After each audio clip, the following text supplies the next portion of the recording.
Hey, what's going on? It's Chris from Lucky Jack Racing, probably better known as Jackson's dad. So, in the first video, you guys saw us go to Winnipeg to meet up with DD Speed Shop to pick up that really cool 66 Biscayne that we're working on in my shop here in North Carolina now. If you haven't seen that video, definitely pause this one, go check that out so you know what's going on, and then come back. I'll be right here waiting for you. So, a couple of you or several of you noticed as you watched that first video that we imported the car ourselves. And there's a little bit of video of me and my buddy Grant bringing the car through the border crossing from Canada into North Dakota. And that generated some questions in the comments about how we managed to do it. So as we were getting ready to make this trip, I did a lot of research online trying to find information. And it's out there, but there aren't a whole lot of good places where all the information is centralized. So I'll share what our experience was. Now, I've got a couple disclaimers here. Number one, I am not a lawyer. Number two, I am not a customs broker. I've never imported anything besides this 1966 Biscayne. I'm just a guy that did a lot of research on the internet and apparently got it right because we got the car over the border and we got stamps on everything. So I'll share with you what I know. Keep in mind that it's going to be really specific to our situation, and as you'll find out, vehicles made before a certain date. If you've got a Skyline parked somewhere in Ontario waiting for the 25-year rule to expire, I'm sorry, but I can't help you on that one. So let's talk about what my experience was. So first off, why did we decide to import it ourselves instead of going through a customs broker? I found a couple of things as I was researching customs brokers. First off, I couldn't find a single customs broker that was willing to do it for less than $500. And I went, that's a little steep. I can probably do it cheaper myself. Number two, I found it pretty hard to find a customs broker who was willing to import a car from Canada into the US. I found tons of custom brokers who were perfectly fine bringing a car from the US into Canada, which is apparently an easier process. So we made the decision, in order to save some coin, to go ahead and do the import on our own, which is what led me down the rabbit hole of internet research. So what I came up with is that there are really only a handful of documents that you need. Number one, you'll need the title or ownership document from the person selling the car, obviously with that ownership transferred to you, and that needs to be completed before you come to the border. Item number two that I would recommend, I don't know that it is strictly required, would be a bill of sale, kind of backing up that ownership document and helping establish that you're the rightful owner of this vehicle.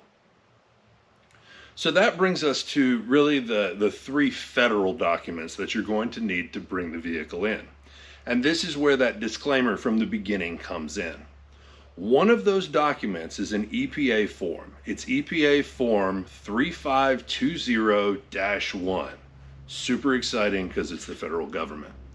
Well, I'll put some links in the video, so you've got links to the EPA form and the other forms that you need. I'll link the 3520 for you.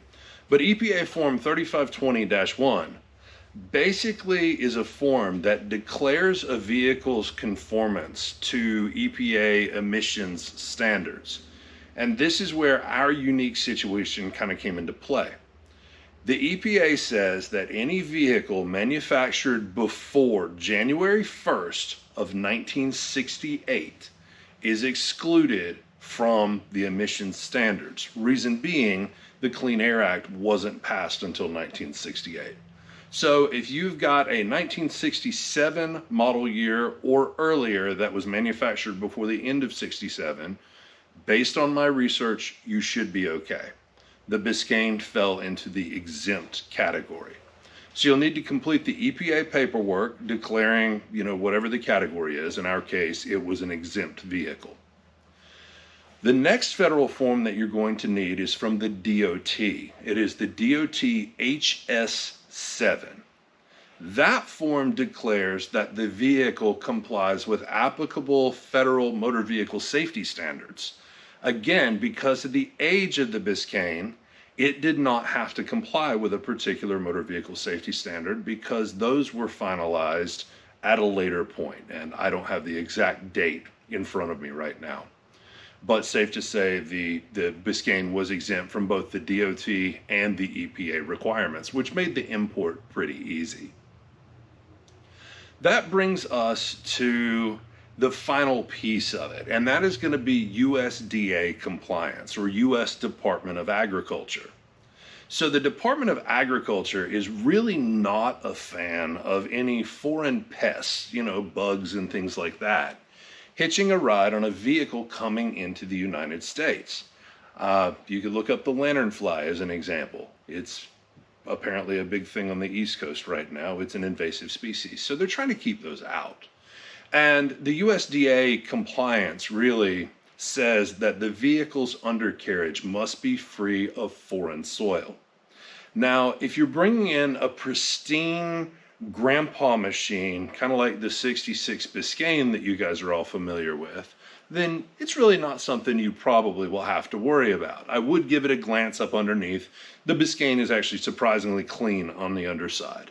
But, if you're out in Saskatchewan or Alberta and you're picking up a mud truck from a few guys from the Rust Valley area or whatever the case is, you might want to take that to a car wash and give it a pretty good spritz before you bring it to the border. So no foreign soil up under it. That's going to be your USDA compliance. There's really not a form for that.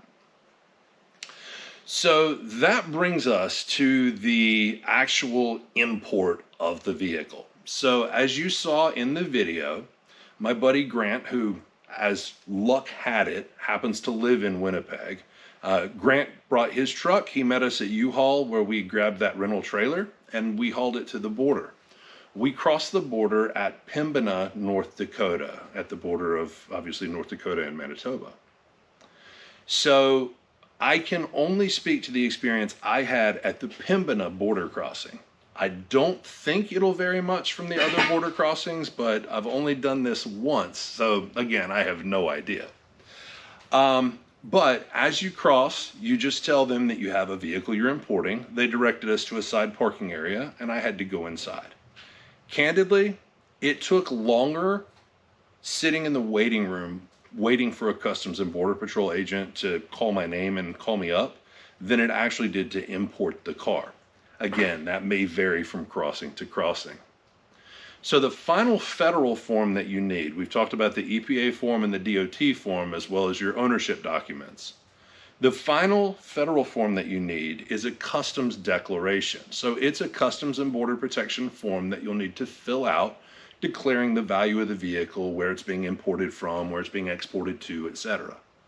Now at Pembina, the officer that helped me actually had a laminated copy of the customs form with all the fields highlighted for an individual who was acting as their own customs broker to go ahead and fill the form out to bring the vehicle into the country.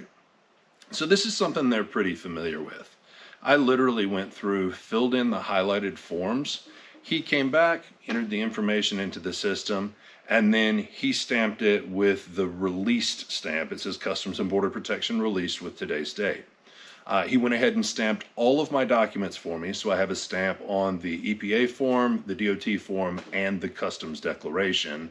Some state DMVs get a little weird, as I understand it, if you don't have the stamp on all three forms, so I did make sure he had that taken care of for me. Really, it was that easy. Candidly, we didn't even have to pay import duty on the car. I don't know if that had to do with NAFTA or what. He said, hey, it started in Canada, you're bringing it into the States, there's no duty. I collected my paperwork and I left before he could change his mind. So it didn't cost a thing at the border to bring the car in. I think at the end of this experience, what I would say is do your research. I filled all my paperwork out ahead of time. I double, triple, quadruple checked it. My wife and son can tell you that I was really nervous about bringing it in Not so much that I didn't think it was going to come in, but in the back of my mind, I was going, I don't have a plan B if they don't let this thing into the country. I don't know what we're going to do here. So luckily, everything went off without a hitch. Now, a couple of other tips that I'll give you. If you are looking for a customs broker and you want to use that customs broker to bring it into the country, if you go to the Customs and Border Protection site, you can actually search all of the ports of entry. I've forgotten the number for Pembina. It was something like 3480. But each individual port of entry will have a list of the customs brokers that they work with. So if you are looking for a customs broker and you know which land crossing it's coming across, it doesn't hurt to take just a minute to go look for a customs broker that already deals with that particular border crossing. The other thing that I'll mention there, and I found that was quite helpful, is that each border crossing has a designated import specialist. So there is a Customs and Border Patrol officer who specifically deals with importing things, and you can actually call the number for that border crossing and ask for the import specialist. I talked to the import specialist once or twice just to make sure that I had all the paperwork that I needed, that I wasn't missing something, that my research hadn't, turned something up, because again, when I got to the border, I didn't want to have any trouble with it. The final thing I'll say about that is have your paperwork together and look professional. I had a little file folder with all my paperwork in it. It was ready to go. I wasn't, digging in my pockets looking for the title to the car or anything like that. And I think that helped expedite the process. Now, in our particular case, the vehicle was not inspected. So Customs did not bring it into one of their big x-ray machines to x-ray the car or anything like that. I think that's probably a lot like airport security, just luck of the draw. We didn't happen to get pulled off for it, but your experience may vary. I'd say that the total time commitment from the time we cleared the officer at immigration and the time I left Customs was probably 40 minutes. I think about 25 of that was sitting in the waiting room, waiting on my number to be called. And then it was maybe 10 to 15 minutes to process the paperwork, and the Biscayne was officially imported. So that gives you a little bit of an idea on what we experienced importing the Biscayne, which again is a pre-1968 car and it's exempt from everything. Overall, it was really not a bad process. I'd be willing to do it again. It wasn't that much of a headache. I will say that you'll need to have your own transportation lined up to get you to the border, kind of like my buddy Grant and the U-Haul trailer. The reason for that is if you hire a car hauling service to pick that vehicle up in Canada and then bring it to you in the United States, you are going to have to hire a customs broker or use the transport company's preferred customs broker, whoever that is.